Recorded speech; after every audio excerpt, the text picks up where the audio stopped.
Hey, so I'm gonna take a few seconds, and I keep seeing all these people doing these tool bag layout. What to do when you first start. So let's just go there.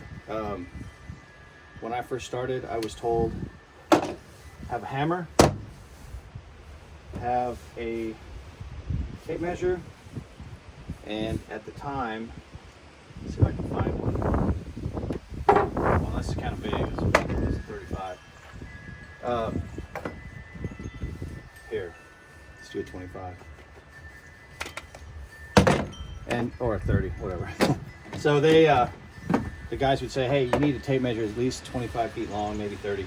The only time that I needed a 35 was if I started cutting roof, because a lot of hips on a hip roof were like under 35 feet, but over 30. So that came in handy. Typically, the guy you're working for will provide a pencil. And sometimes if he's a cool guy, he'll have a cheapy plastic speed square for like $4. But these are only like $7 or $8. And the best one out there, unless you want to spend a couple $100, Swanson is the most, I don't know, it just seems like it's the one I've used the longest. They're all, as long as they make a 90 degree and as long as this is correct and all your graded angles are correct, it doesn't really matter. But Martinez Tools makes a really expensive one. It's kind of cool. And sometimes tools involve coolness. So as a helper, and if you notice, this is kind of small. Really quickly, they would laugh you off the job site and say, okay, first of all, smooth face, that's kind of weird. 16 ounce, you're weak. But the thing you're looking for is in framing, you don't want that really curled hammer. You show up one of those, first of all, they're going to think you don't know what you're doing, and secondly, it's just not effective. Having that claw hammer, you can get under and pry things, and anyway, so eventually you'll graduate. I got this as a Father's Day gift, but it's worth, I think it's like right at $200. But I have beat the living crap out of this thing, used it as a weapon of construction by stiletto, and it is amazing. 15 ounces. So anybody, oh yeah, I had a 28 ounce E-swing. Okay, great, super. So did I. I didn't like that after about 5 years, and I went with the wood Craftsman California framer. And what was nice was back then, you break the handle, it's an unconditional guarantee. So you just take it back and you get a new hammer. But then this thing came along, and man, I can swap out the face. I think there's a newer version. I don't know what, I guess I'm on version 2, the T-bone, whatever, titanium. Anyway, so there's that. Or, like I got my son, this is the Martinez M1. It's made by the guy that worked for these guys and invented this. Now he's out of his own business, his own company. So now this whole head is steel, and then the rest of this is titanium. Nice to see that it's made in the USA. Anyways, I probably didn't have that in focus. Maybe I should have it down here. How's that? Better? I don't do this video stuff very often. So let's get back on track. As you graduate, as you start climbing the ladder of tools that you need, you'll have a backup. You'll carry 2 tapes. I always had 2 tapes because I would always drop one right when I'm up on a scaffold or something. My brother-in-law got me this. This is only $6. It's a spring steel pry bar. He got it up in Vancouver in Canada. It used to be red and silver, but it needed painting. You're gonna have, they either call these pig's foot or some kind of pry bar or whatever, nail puller. I like this one, made in Japan. This is a little long. I usually keep a shorter one. In fact, here it is.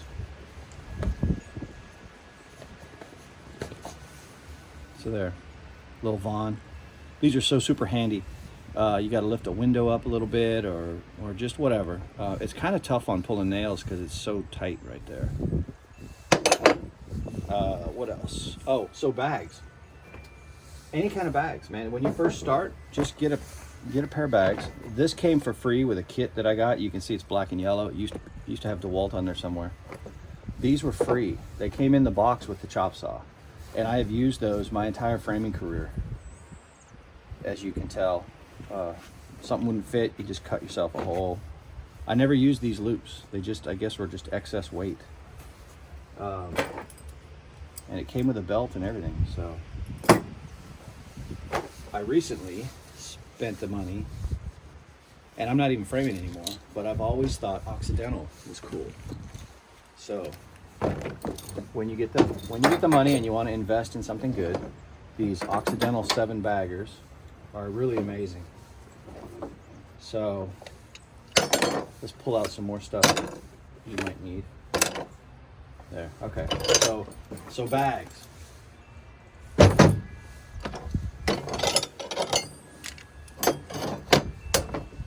Yeah, you only need one of those. Keep the rest of this stuff in a bag or in the truck or something. So utility knife, yep. In fact, that's probably with your initial purchase, because these are all cheap. You don't really need a chalk line right away, but you will eventually. Tajima makes a great one. They have all different kinds. They have wet. They have this. I like this because it's the thick 1 millimeter, and I use black because I don't ever want to lose it. But in some instances, or some, like if you're going to do stained concrete or something, you're going to want white chalk or blue chalk, something that's not permanent. Black and red are permanent, and I would always like popping the floor out with permanent.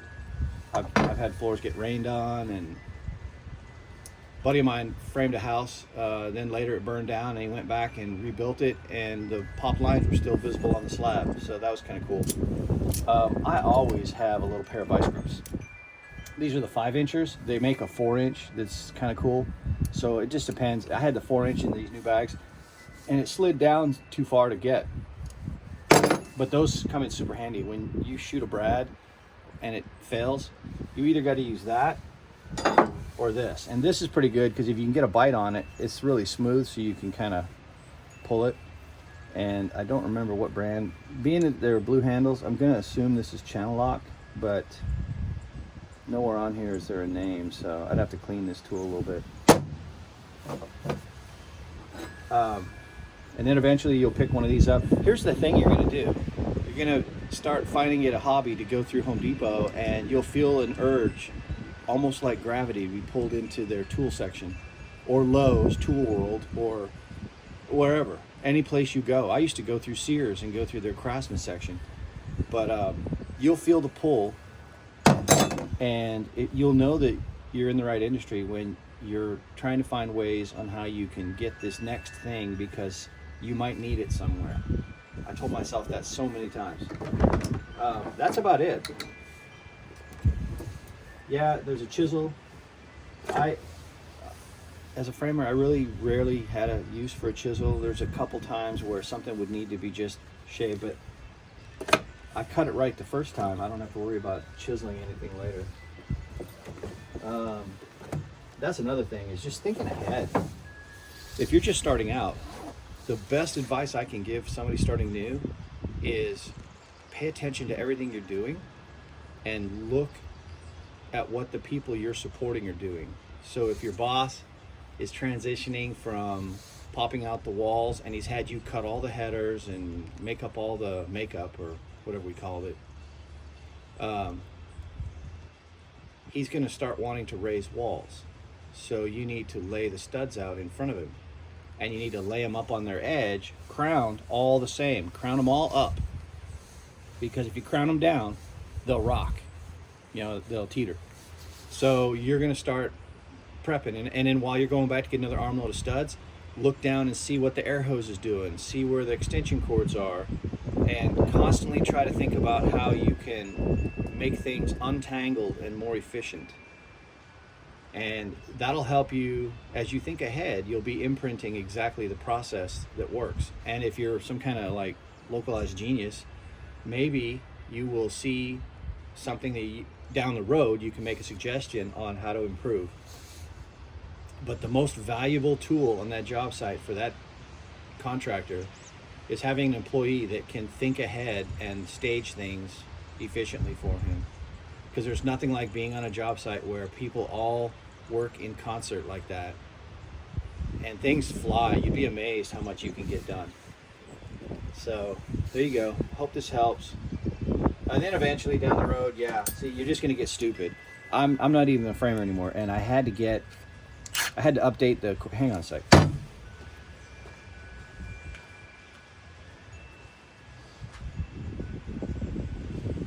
So it was 2007, and I hear this noise, and I'm like, what the heck? And this builder goes, oh, that's an impactor. And back in 2005, 6, 7, everybody was rocking this Makita. And I love it. It's just the battery, I can't get these batteries. The new Makita batteries have some kind of star or some kind of thing, and they're not compatible with this. At least that's what I've read. I could always buy one and try. But man, I had to do a bunch of strapping underneath a crawl space on a really old house. And so it was weird, actually. I was hammering part of it, and that's when I started mildly complaining to my wife about how my elbow was feeling funny. And she talked to some people I worked with, and they recommended that hammer because I had been talking about that forever. I was on Contractor Talk, and we were talking about best hammers, and I researched it, and I thought, oh, this is awesome. But then I went out and got this. And this impactor, man, it's so awesome. If you have not used an impact driver, you don't have to push as much on the screw to cause it to go in. Like in a regular drill, you have to push a lot to keep it from camming out. And this thing, because it's bang, bang, bang, bang, it resets really quick. And so you put less pressure and it just drives. And that sound is just, it's just awesome. So there you go. End of rant. Well, actually, it's raining now, so there you go, 12 minutes. That's my idea of a good toolkit. Good luck. Have fun. Live life.